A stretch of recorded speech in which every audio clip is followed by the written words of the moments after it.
Hello friends, welcome back to my channel. இன்றைக்கி நம்ம கிச்சனில் பார்க்க போகிறது ஒரு சூப்பரான முருங்கைக்காய் தொக்கு எப்படி செய்கிறதுங்கிறது பார்க்கலாம். இது ரொம்ப சிம்பிளாகவே செஞ்சு முடிச்சிடலாம். இதோட டேஸ்ட் ரொம்ப சூப்பராகவே இருக்கும். இது நீங்கள் சுடு சாதம், அப்புறம் வந்து ரச சாதம், தயிர் சாதம் எல்லாத்துக்கூடயுமே சாப்பிட்றதுக்கு ரொம்ப நல்லாயிருக்கும். இந்த தொக்கு நீங்கள் செஞ்சு வச்சிட்டிங்கன்னா 2 நாள் வரைக்குமே ரொம்ப நல்லாயிருக்கும். நம்ம இதில் வந்து புளிலாம் எதுவுமே சேர்க்க போகிறதில்ல. வீடியோக்குள்ளே போகிறதுக்கு முன்னாடி என்னோட சேனலை சப்ஸ்கிரைப் பண்ணாதவங்க மறக்காமல் சப்ஸ்கிரைப் பண்ணிக்கோங்க. பக்கத்தில் இருக்க ஆல்ற ஆப்ஷனில் கிளிக் பண்ணிக்கோங்க. அப்போ தான் நான் போடுற வீடியோ உங்களுக்கு உடனுக்குடன் வரும். வாங்க இப்போ இந்த சிம்பிளான சூப்பரான முருங்கைக்காய் தொக்கு எப்படி செய்கிறதுன்னு பார்க்கலாம்.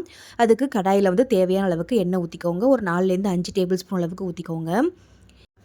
இப்போ இந்த எண்ணெய் வந்து நல்லா சூடாகட்டும். சூடானதுக்கப்புறமா கொஞ்சமாக வந்து கடுகு போட்டுக்கலாம். கூடவே வந்து கொஞ்சமாக வந்து சீரகம் போட்டுக்கோங்க. இது கூட நீங்கள் சோம்பு கூட சேர்த்துக்கலாம். அதுவுமே ரொம்ப நல்லாயிருக்கும். இப்போ இது கூட வந்து கொஞ்சமாக வந்து வெந்தயம் சேர்த்துக்கலாம். வெந்தயம் வந்து கொஞ்சமாக சேர்த்துக்கோங்க. இல்லை ரொம்ப கசப்பு தன்மை அந்த மாதிரி ஆகிடும். இந்த 3மே நல்லா பொரிஞ்சு வந்ததுக்கப்புறமா ஒரு கைப்பிடி அளவுக்கு பூண்டு சேர்த்துக்கலாம். நான் அன்றைக்கி வந்து சின்ன சைஸில் இருக்க பூண்டு சேர்த்துருக்கிறதுனால அப்படியே வந்து முழுசாக சேர்த்துட்டேன். நீங்கள் வந்து பெருசாக சேர்த்திங்க அப்படின்னா லைட்டாக வந்து தட்டி சேர்த்துக்கோங்க. அப்போ தான் உங்களுக்கு சீக்கிரமாகவே பொரிஞ்சு வரும். இப்போ இது கூட கட் பண்ணி எடுத்து வச்சுருக்க வெங்காயத்தை சேர்த்துக்கலாம். நான் 3 பெரிய சைஸில் வெங்காயமும் கொஞ்சமாக வந்து கருவேப்பிலையும் சேர்த்துருக்கேன். வெங்காயம் வந்து நல்லா பொடிசாக வந்து கட் பண்ணிக்கோங்க. இல்லைனா இந்த மாதிரி நீல வாக்கில் மெல்லிசாக கூட கட் பண்ணிக்கலாம். இப்போ இது கூட வந்து ஒரு 2லேருந்து 3 காஞ்ச மிளகாய் சேர்த்துக்கோங்க. நீங்கள் காஞ்ச மிளகாய்க்கு பதிலாக பச்சை மிளகாய் கூட சேர்த்துக்கலாம். இப்போ இது நல்லா கலந்து விட்டுட்டு இதை வந்து நல்லா வதங்கி வரணும். இப்போ மூடி போட்டு ஒரு 2லேருந்து 3 நிமிஷம் அப்படியே விட்டிங்கன்னா வெங்காயம் நல்லா வதங்கி வந்துடும். இப்போ பாருங்கள் நல்ல கலர் மாதிரி நல்லாவே வந்து வதங்கி வந்திருக்கு. இப்போ இது கூட வந்து என்ன சேர்க்குறதுன்னு பார்க்கலாம். இப்போ இதுக்கு தேவையான அளவுக்கு தக்காளி வந்து நான் அரைச்சி எடுத்து வச்சுருக்கேன். நான் 3 பெரிய சைஸில் தக்காளி சேர்த்துருக்கேன். நம்ம இதில் வந்து புளி எதுவுமே சேர்க்க போகிறதில்ல. அதனால் தக்காளியோட புளிப்பு மட்டும் தான் இந்த தொக்குக்கு நம்ம சேர்க்க போகிறோம். அதனால் எந்த அளவுக்கு வேணுமோ பார்த்து சேர்த்துக்கோங்க. நான் 3 பெரிய சைஸில் தக்காளி இந்த மாதிரி அரைச்சி சேர்த்துருக்கேன். நீங்கள் வந்து சின்னதாக கட் பண்ணி கூட சேர்த்துக்கலாம். இப்போ இதை நல்லா கலந்து விட்டுட்டு இப்போ இது நல்லா வதங்கி வரதுக்காக மட்டும் கொஞ்சமாக வந்து உப்பு சேர்த்துக்கோங்க. உப்பு சேர்க்கும்போது உங்களுக்கு சீக்கிரமாக வந்து தக்காளி வந்து வதங்கி வந்துடும். இப்போ உப்பு சேர்த்துட்டு லைட்டாக அந்த மாதிரி கலந்து விட்டுட்டு இப்போ நம்ம வந்து மூடி போட்டு வதக்கி விட்டுடலாம். மூடி போட்டு வதக்கி எடுத்திங்கன்னா சீக்கிரமாகவே நமக்கு வதங்கி வந்துடும். இப்போ பாருங்கள் மூடி விட்டுட்டு ஒரு 2லேருந்து 3 நிமிஷம் அப்படியே சிம்மில் வச்சு விட்டுருங்க. நல்லாவே உங்களுக்கு தக்காளி வதங்கி வந்துடும். இப்போ பாருங்கள் தக்காளி நல்லா வதங்கி அதோட பச்சை வாசனை எல்லாமே போயிட்டு நல்லா வெந்து வந்திருக்கு. இப்போ இந்த சமயத்தில் நம்ம எடுத்து வச்சுருக்க முருங்கைக்காய் இதில் சேர்த்துக்கலாம். நான் வந்து 3 முருங்கைக்காய் எடுத்திருக்கேன். இந்த சைஸில் வந்து கட் பண்ணி எடுத்துக்கோங்க. ரொம்ப பெருசாக கட் பண்ணி எடுக்காதீங்க. இதே மாதிரி சின்னதாக கட் பண்ணிவிட்டு நடுவில் லைட்டாக கீறி எடுத்துக்கோங்க. அப்போ தான் உங்களுக்கு சீக்கிரமாக வந்து வெந்து வரும். மசாலாவும் நல்லா வந்து உங்களுக்கு முருங்கைக்காயில் வந்து சேரும். இதை மாதிரி சேர்த்துட்டு நல்லா இந்த மாதிரி கலந்து விடுங்க. ஒரு நிமிஷம் மட்டும் இது எண்ணெயில் நல்லா வதக்கி விட்டுக்கலாம். இப்போ பாருங்கள் ஒரு நிமிஷம் எண்ணெயில் வதக்குனதுக்கப்புறமா இதில் வந்து மசாலா சேர்த்துக்கலாம். கொஞ்சமாக வந்து மஞ்சத்தூள் சேர்த்துக்கோங்க.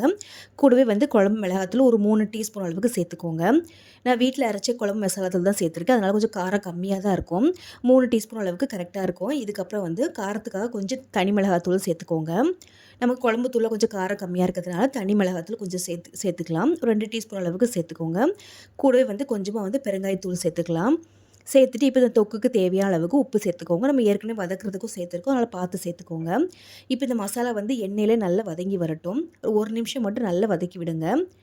மசாலா வந்து எண்ணெயில் நல்லா வதங்கும் போது உங்களுக்கு சீக்கிரமாகவும் அந்த பச்சை வாசனை போகும். டேஸ்ட்டுமே நல்லாயிருக்கும். இப்போ பாருங்கள் ஒரு நிமிஷம் நல்லா வதக்கி விட்டதுக்கப்புறமா இப்போ இந்த முருங்கைக்காய் வேகிற அளவுக்கு மட்டும் தண்ணி ஊற்றிக்கலாம். நான் ஒரு 2 டம்ளர் அளவுக்கு தண்ணி சேர்த்துருக்கேன். நம்ம இதில் புளி தண்ணி சேர்க்கல அப்படிங்கிறதுனால இது வேகிறதுக்கு எந்த அளவுக்கு தண்ணி வேணுமோ அந்த அளவுக்கு பார்த்து சேர்த்துக்கோங்க. 2 கப் அளவு தண்ணியிலே உங்களுக்கு நல்லாவே வெந்து வந்துடும். ஜாஸ்தி தண்ணி ஊற்றுனீங்கன்னா ஒரு மாதிரி குழம்பு மாதிரி ஆகிடும். இப்போ இந்த 2 கப் அளவுக்கு தண்ணி ஊற்றுனீங்கன்னா நல்லா வெந்து வரும்போது நல்லாவே வந்து உங்களுக்கு திக்காகிடும். இப்போ இந்த சமயத்தில் உங்களுக்கு உப்பு ஏதாவது தேவைப்பட்டுச்சுன்னா பார்த்து சேர்த்துக்கோங்க. இப்போ பாருங்கள் இந்த மாதிரி ஒரு கொதி வந்ததுக்கப்புறமா மூடி விட்டுருங்க. ஒரு 8லேருந்து 10 நிமிஷம் நல்ல மீடியம் ஃப்ளேமில் வச்சு வேக விட்டுருங்க. அப்போ தான் முருங்கைக்காய் வந்து உங்களுக்கு நல்லா வெந்து வரும். முருங்கைக்காய் சரியாக வேகலைன்னா நல்லா இருக்காது. அதனால் ஒரு 10 நிமிஷம் அப்படியே மூடி விட்டுருங்க.